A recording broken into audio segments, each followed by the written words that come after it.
അസ്സലാമു അലൈക്കും വറഹ്മത്തുള്ളാഹി വബറകാതുഹു. ഈ കാണുന്നത് പടിഞ്ഞാറൻ ചക്രവാളം, ഈ കാണുന്നത് ഭൂമധ്യരേഖ. മാർച്ച് 29 ശനി, അന്ന് നമ്മുടെ റമദാൻ മാസം 28 ആയിരുന്നു. അന്ന് സൂര്യാസ്തമയം 6:36 ചന്ദ്രാസ്തമയം 6:36. കഴിഞ്ഞ മാസം ചന്ദ്രൻ പറഞ്ഞല്ലോ ഒപ്പം അസ്തമിച്ച് പോയിക്കോളാ എന്ന് പറഞ്ഞല്ലോ. അതിനനുസരിച്ച് ഒപ്പം അസ്തമിച്ച് പോകുന്നു, രണ്ടുപേരും ഒപ്പമാണ്. അപ്പോൾ അതുകൊണ്ട് മാർച്ച് 29 ശനിയാഴ്ച, നമ്മളെ ചില ആൾക്കാർക്കൊക്കെ ഒരു വിശ്വാസം ഉണ്ടല്ലോ, നമുക്കൊരു നോമ്പ് നഷ്ടപ്പെട്ടു പോകണമെന്ന്. ആ നഷ്ടപ്പെട്ടു എന്ന് പറയുന്നവർ ഭൂതക്കണ്ണട വെച്ചും കൊണ്ട് പടിഞ്ഞാറൻ ചക്രവാളത്തിലേക്ക് ശനിയാഴ്ച നോക്കുക.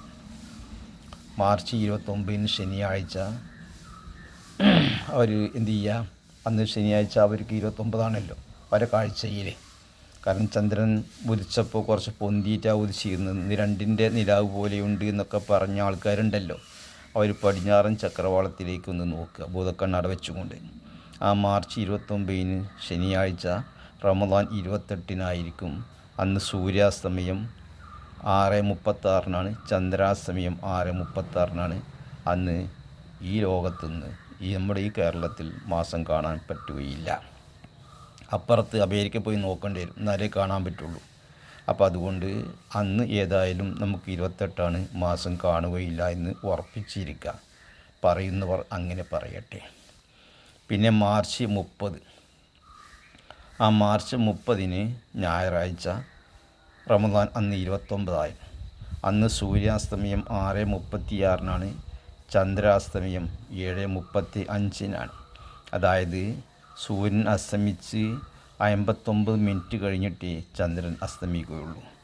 ആ സമയത്ത് ചന്ദ്രന് ഒരു ദിവസവും കഴിഞ്ഞിട്ടുണ്ട്, മണിക്കൂറുകളും കഴിഞ്ഞിട്ടുണ്ട്. അതുകൊണ്ട് അന്നത്തെ ദിവസം മാസം കാണുവാൻ സാധ്യതയുണ്ട്, കാണും ഇൻഷാ അല്ലാഹ്. അങ്ങനെ വന്നാൽ 31/3 തിങ്കളാഴ്ച നമുക്ക് ചെറിയ പെരുന്നാൾ ആയിരിക്കും.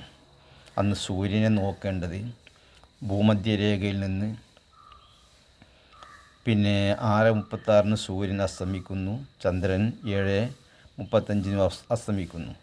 അവരുടെ പാത, സൂര്യൻ്റെ പാത മാർച്ച് 30, പിന്നെ 6:30 ഉണ്ട്. 6:30 സമയമാണ് പറയണത്. സൂര്യൻ്റെ പാത എന്ന് പറഞ്ഞ വടക്ക് 3 ദറജ 59 മിനിറ്റ് 59.4. ചന്ദ്രൻ വടക്ക് 12 ദറജ 0.85. അപ്പോൾ സൂര്യൻ്റെ വടക്ക് ഭാഗത്താണ് ചന്ദ്രനെ നോക്കേണ്ടത്. ഇപ്പോൾ കുറച്ച് കാലമായിട്ട്, കഴിഞ്ഞ മാസം നമ്മൾ വടക്ക് ഭാഗത്ത് നോക്കിയതുപോലെ ഇനി ഈ മാസവും വടക്ക് ഭാഗത്തേക്കാണ് നോക്കുന്നത്. സൂര്യൻ എവിടെ അസ്തമിക്കുന്നുവോ അവിടെ നിന്ന് വടക്ക് ഭാഗത്തേക്ക് നോക്കുക. സൂര്യൻ അസ്തമിച്ച് പിന്നെ ചന്ദ്രനെ കാണും. ഏതുവരെ കാണും? 59 മിനിറ്റ് വരെ കാണാം. അത് കഴിഞ്ഞാൽ ചന്ദ്രനും അസ്തമിച്ച് പോകും. അപ്പോൾ അതുകൊണ്ട് അതിൻ്റെ ഉള്ളിൽ കാണാൻ എമ്പാടും സൗകര്യങ്ങളുണ്ട്. ചന്ദ്രൻ്റെ പ്രായമെല്ലാം ബാലചന്ദ്രൻ എന്നുള്ള വിഷയത്തിലേക്ക് മാറിയിട്ടുണ്ട്. അപ്പോൾ അതുകൊണ്ട് കാണാൻ എന്തുകൊണ്ടും സാധ്യതയുണ്ട്. കാണുവാൻ വേണ്ടി എല്ലാവരും പരിശ്രമിക്കുക. കാണാൻ വേണ്ടിയല്ല, നോക്കാൻ വേണ്ടി പരിശ്രമിക്കുക. കാണൽ അള്ളാഹുവിൻ്റെ വേണ്ടുകയാണ്.